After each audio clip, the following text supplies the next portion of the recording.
It's my delight today to introduce my good friend and the India Director of the British Asian Trust, Saleem Khan. Saleem has more than 2 decades of experience spanning first the private sector and now in the last few years, the not-for-profit sector. The British Asian Trust, which has been founded by Prince Charles and some other leading British Asian business leaders based in the UK, works towards tackling issues and hardships in the South Asian communities. They partner with the private sector and the government to bring about social change through innovative finance and impact investing. Getting back to Saleem's track record, over the last 2 years at the BAT, Saleem has helped develop the trust's identity and vision for India and has been a critical driver of the development of innovative social finance mechanisms, heightening the trust's entrepreneurial approach to deliver the SDG targets. Prior to joining the British Asian Trust, Saleem was CEO of United Way of India and has held senior leadership positions across many MNCs like Citibank, Aviva, and Godrej GE. He has a degree in engineering and an MBA from the University of Mumbai. While Saleem could have talked about multiple topics and subjects, given his vast experience, we have requested him to speak to us about something which is not so well known, but hopefully will have a significant, important role to play in achievement of SDGs. Saleem is going to share with us an introduction to outcome-based funding and impact bonds. Over to you, Saleem. Thank you. Thank you very much, Prabhatar. I hope I'm audible to everyone. Firstly, a pleasure to be here this morning.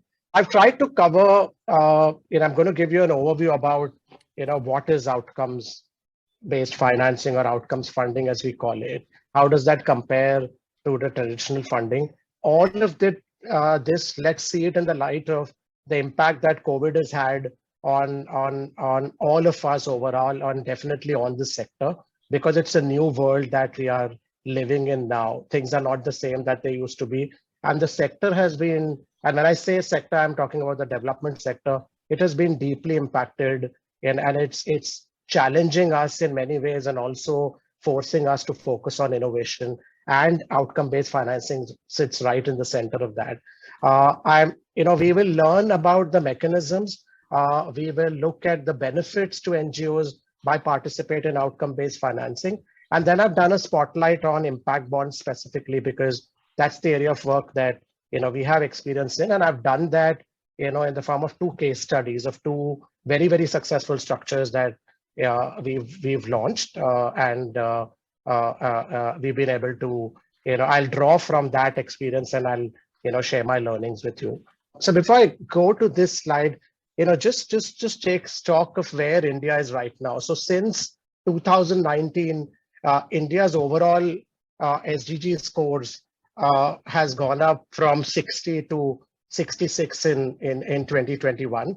And this essentially has happened due to the overall improvement in couple of SDG goals. One, clean water and sanitation, and the second one is around affordable and clean energy. However, key sustainable development goals like SDG 1 and 2, which focuses on no poverty, zero hunger, SDG 4, which focuses on quality education, SDG 8, which focuses on decent work and economic growth, it still continues to be a huge challenge. And in fact, in the light of COVID, the challenges have only multiplied. So if we take education just as an example, and I keep taking education as as examples when I'm talking through this, because that's simpler, slightly less complex to sort of understand. And if there are any other sector perspectives, etc., we can pick it up during the Q&A. So according to the annual State of Education report, less than 1/3 of grade 5 students in India can do basic arithmetic operations, and only half of our children from grade 5 can read a grade 2 level text. And these challenges in government schools have only amplified in the last 2 years because schools have been shut, children have been deprived of access to any kind of learning of any sort.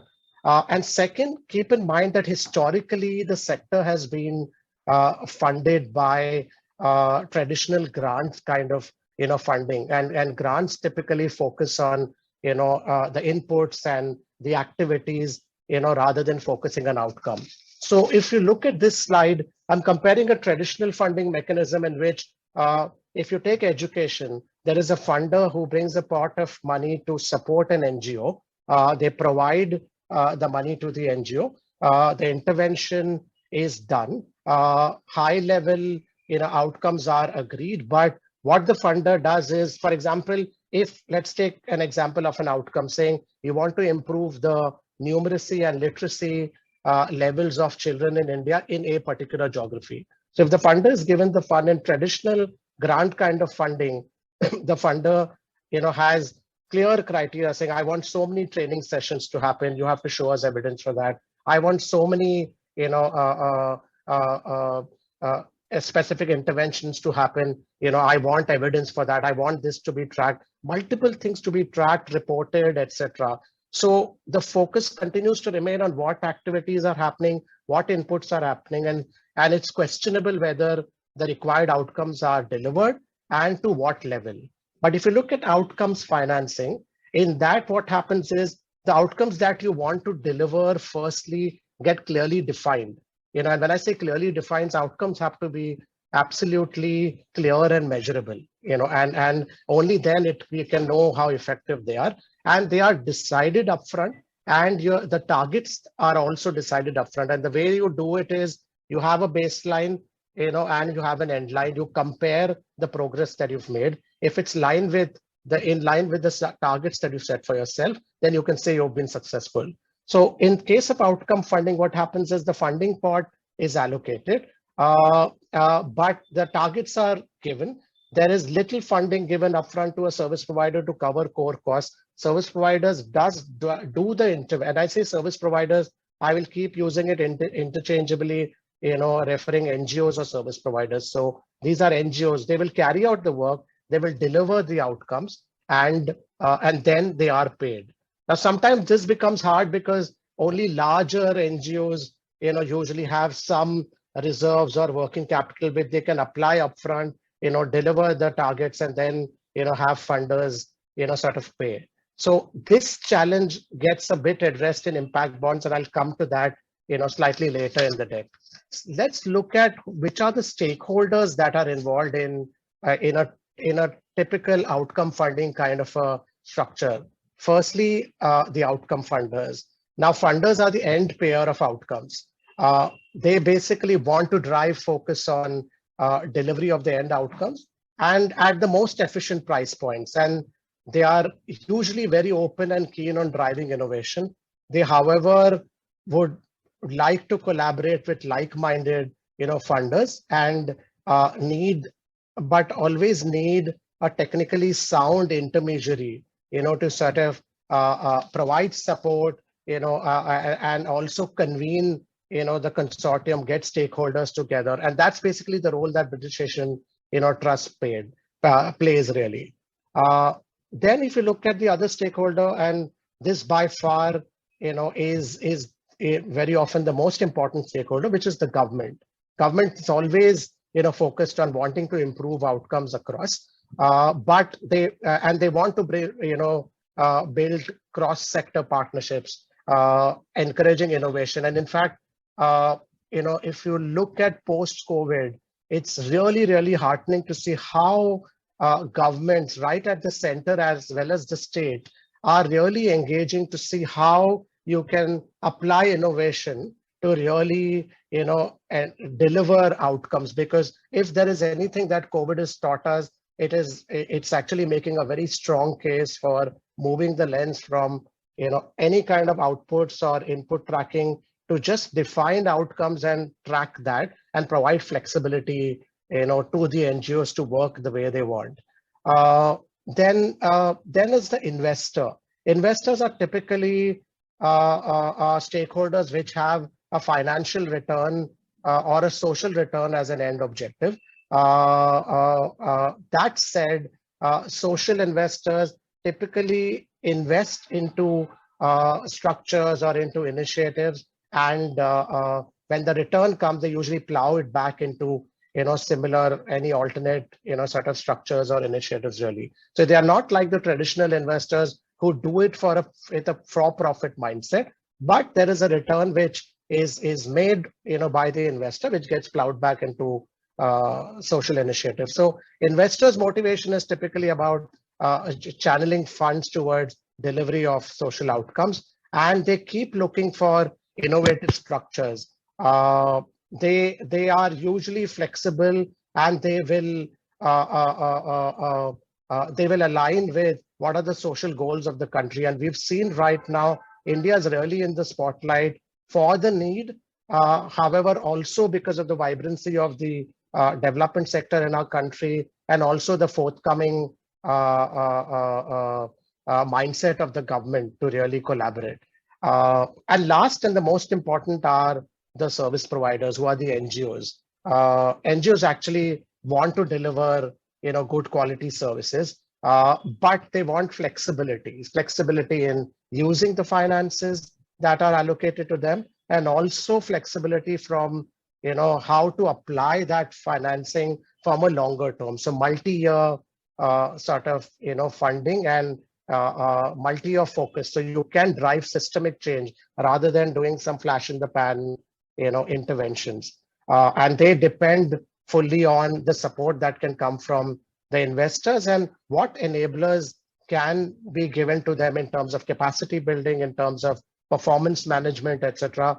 There is a lot of that input which defines the success of an NGO. So let's look at the benefits to the NGOs, who when they by receiving outcome financing, basically. So firstly, they get access to long-term funding, because typically outcome financing, and if you take impact bond as an example, those are multi-year contracts, where typically the period will be for a 3 to 4 year perspective, and typically impact bonds are set up in such a way that there is multi-year interventions which actually result in some evidence that you can put out, and then in an ideal state take it to the government to sort of mainstream them. So it's quite self-explanatory, but service providers here want access to long-term and flexible funding.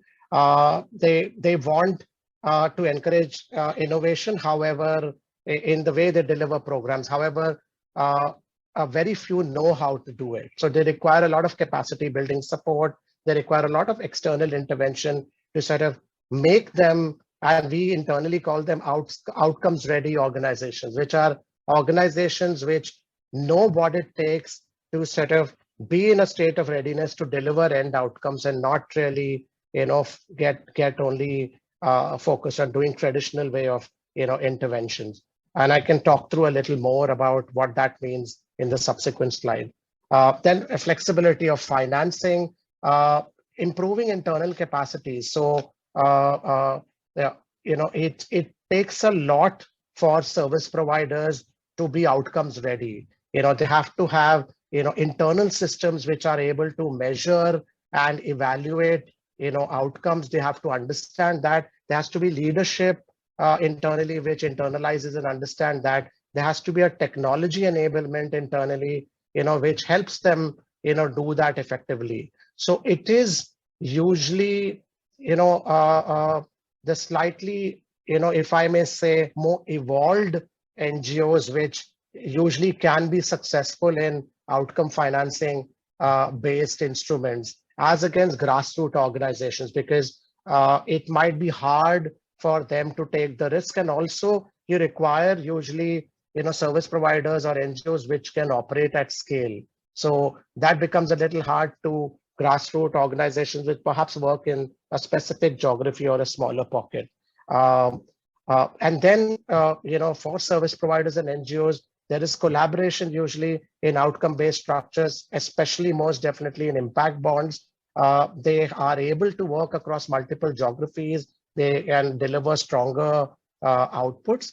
And most importantly for NGOs, we are making them future ready. So which means outcome-based financing experience helps them to then be ready for large multi-year, large-scale interventions, either with the involvement of the government or in impact bond sort of structures where they can very readily come in and be successful in terms of deliveries. So this is the evolution of the journey of outcome financing in India.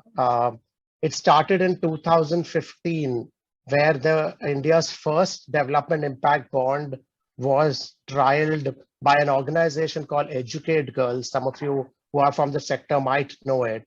Educate Girls launched this impact bond. It was a very small impact bond. Overall structure was for $1 million. It was a 2-year structure. It was focusing on improving learning outcomes of children in Rajasthan and also focused on driving enrollment in government schools for children of the communities. Then in 2018, at the back of the evidence that was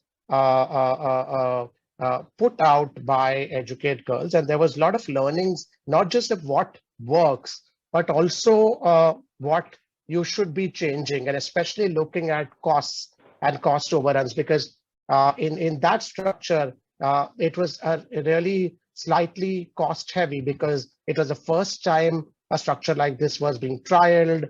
There was a lot of load on the expenses in terms of mechanisms, whether it's the evaluator to be set up, the performance management, etc. Then the Quality Education Impact Bond, which was launched in 2018, the British Asian Trust was the organization that brought it together. It was basically a $11 million structure overall. Again, focused on I have a detailed slide on this. I won't go deeper into it, but focusing on learning, which is numeracy and literacy skills of children in 4 states across. And it was about using different models and testing out what are the best models to sort of deliver the end outcomes.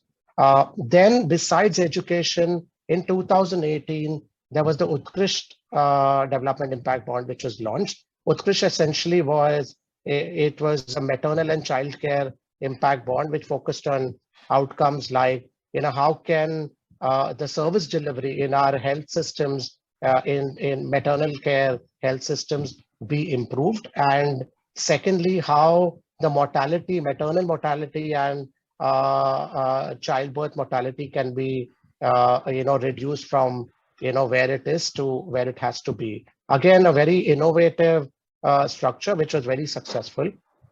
In 2017, there was a slightly different, this was not an impact bond, but an impact linked debt instrument, which was launched.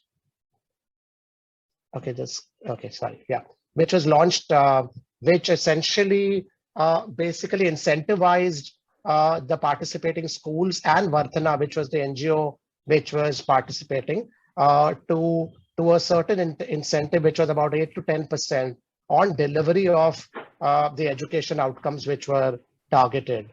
And then there was in 2019, again in the area of education, it was the first time an impact bond was launched for using CSR capital to partner. We all know the importance of CSR capital. It's one of the largest pool and the biggest opportunity that India has. Unfortunately, not all of CSR is getting efficiently deployed on delivery of outcomes, and that we can see slowly changing. But this impact bond actually was the first attempt to see how formally CSR can come in to participate as funders, because there are a lot of constraints around what CSR capital can or can't do. So this instrument allowed that to happen. And the last one in 2021, again, an instrument or an impact bond which British Asian Trust brought together. It is an $18 million structure where for the first time, the government of India, through the National Skills Development Corporation, came in as an outcome funder. These are slow steps that if you see India is making, where, now through NSDC, we saw the government participate into a structure, and I'll tell you more about it because I have an entire slide about it. But it's very heartening to see government doing, because in their scale of things, this is talking about 50,000 unemployed youth today, getting access to job and placements.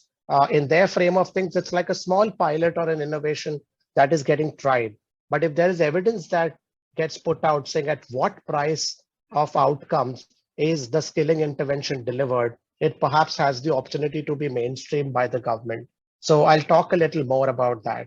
Before talking about how impact bonds are structured and how they work and what the benefits are, it requires a setting up of clear and measurable outcomes. So those outcomes have to be defined upfront and targets have to be set. And this is typically done by an evaluator, an independent evaluator who's identified. These are MEA expert organizations which get identified through a very transparent RFP, request for proposal process, where they apply and then you identify an evaluator, and then they actually set up, design outcomes with you and set up the targets.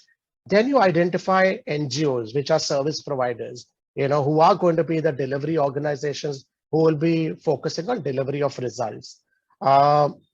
So now just see the flow of funds and you will get hopefully a good drift of how impact bonds work. So there is a risk investor involved. The risk investor shoulders the risk and provides upfront funding, which basically works as working capital for NGOs.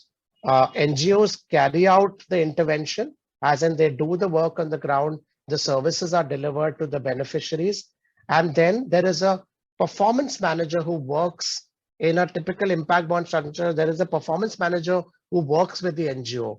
A performance manager is basically the one who tracks the operations, tracks the performance, enables the NGOs to be successful in delivery of outcomes. So the capacity building sometimes, and also the motivation, just making sure that you're having a very tight tracking mechanism, because as a performance manager who's sitting with you and tracking this really, really closely. So if you're going out of drift, they sort of bring that you back, really. And then there is an independent evaluator, which measures and evaluates the outcomes achieved and puts out the results. So this is an absolute independent entity who has nothing to do with any of the service providing organizations.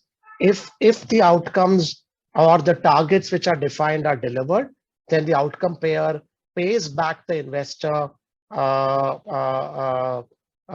the funds with a marginal fixed return, which is basically the cost of the risk that the investor takes. And basically this payment from the outcome funder replenishes the working capital for the investor, and then the investor retains the return and then plows back the remaining money for the second year and gives the money to the service provider. So that really is the cycle in which these structures work. So what I want to highlight here is transfer of risks from the service providers to the risk investors.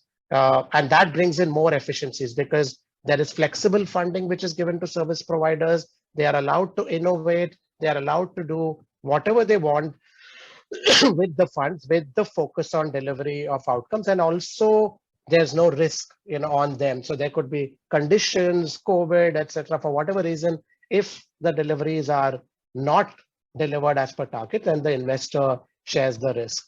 And then the focus is on end outcomes rather than incentivizing any kind of input tracking. Let's take two case studies right now. First is a quality education impact bond.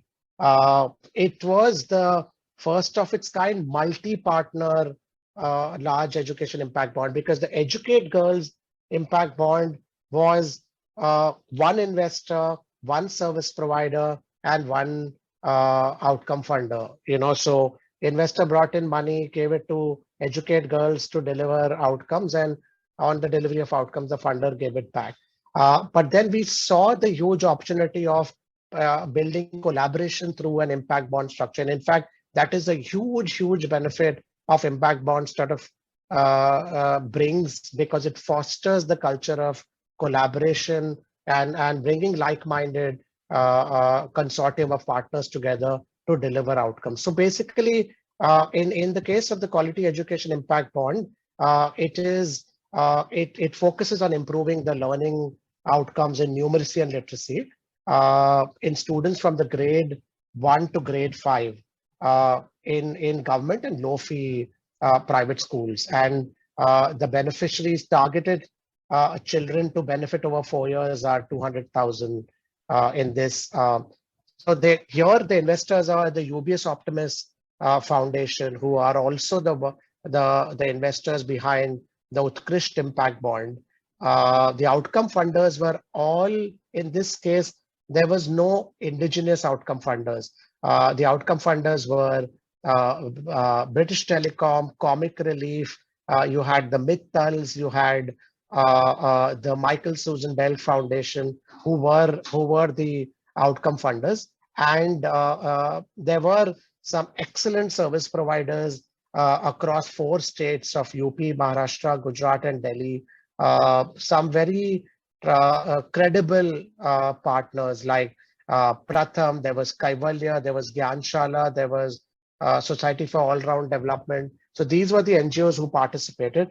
And we had the oversight and the knowledge support from the Tata Trust. We hugely benefited out of the whole understanding of the education sector and the value that Tata Trust brought to the structure like this. So overall progress has been excellent. In year 1 and 2, we had excellent results where the service providers exceeded targets by 3x to 5x.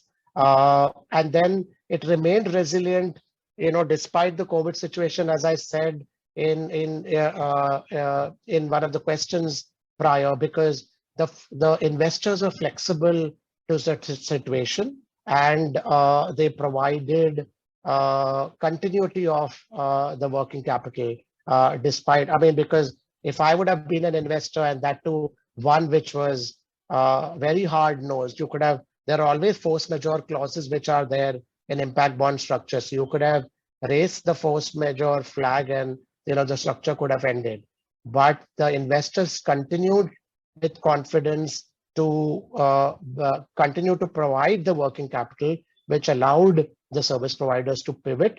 And currently the program is in the 4th year, and hopefully in this year, in the new term in June, if we have government schools open, then it'll end at a very high note with excellent delivery of outcomes. This was in the area of skilling, and just to take a step back on how this even happened. So we were having conversations. When I say we, the British Asian Trust we're having conversations with the World Bank on some sticky issues which needed to be addressed. And at that point in time, I remember distinctly the conversation was about how the participation of women in our labor force is continuously falling, and they wanted British Asian Trust to advise if structures like impact bonds could address issues like this. So while we were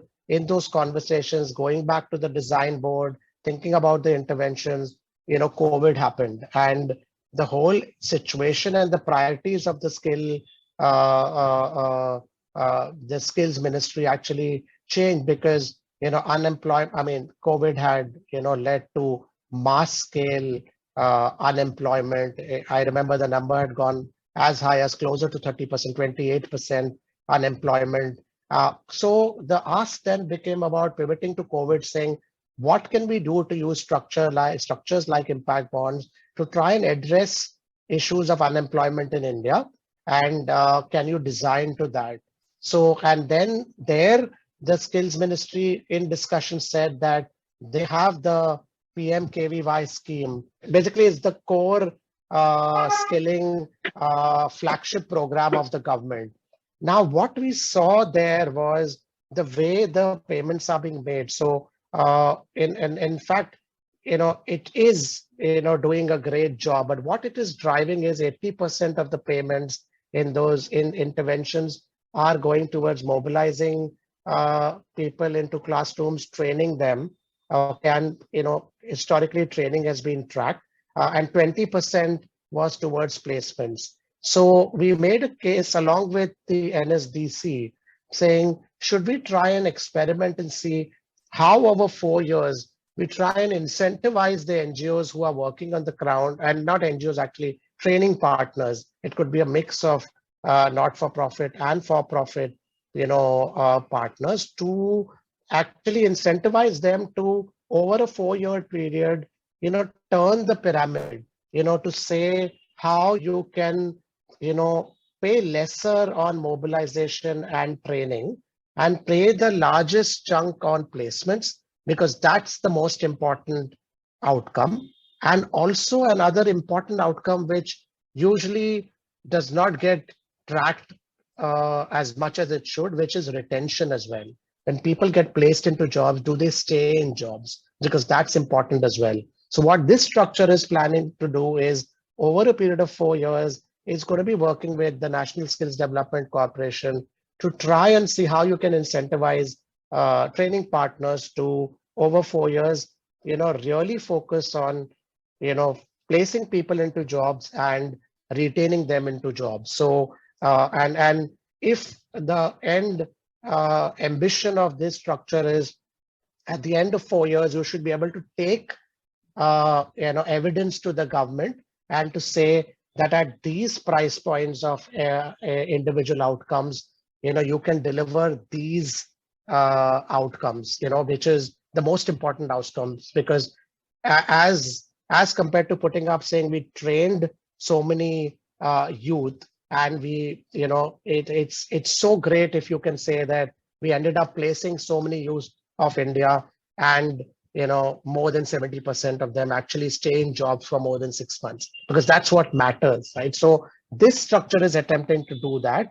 We have a brilliant set of consortium partners. We have Indian money through CSR, which is getting applied. So we have HSBC India and the Jindals, the JSW Foundation, who are our CSR partners on this, on the funders.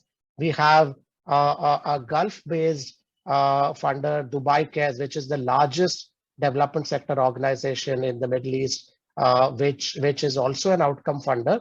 And there's Children Investment Fund Foundation, the ones who also had funded the first education impact bond with Educate Girls. They are partners on this as well. The risk investors here, as I said, is NSDC and also Michael Susan Dell Foundation. They are both equal risk investors. We are working with some of the finest training partners, and there is an independent evaluator which is working as well. So for those of you who are, on tracking British Asian Trust work or are on our social handles, do look out for some excellent results in the coming years. And hopefully at the end of 4 years, we should be able to say that the government is actually taking over. Because see, when you do work, some of the answers of scale and sustainability sit with the government coming in and, actually looking at the evidence out of pilots like these and then mainstreaming them. So hopefully the skills ministry then becomes the end payer of outcomes. They have a structure which is outcome based, and they have a ready base of training partners who can be working on, delivery of outcomes, which are the most important ones, that are placements and retention. So really that is what this structure is attempting to do.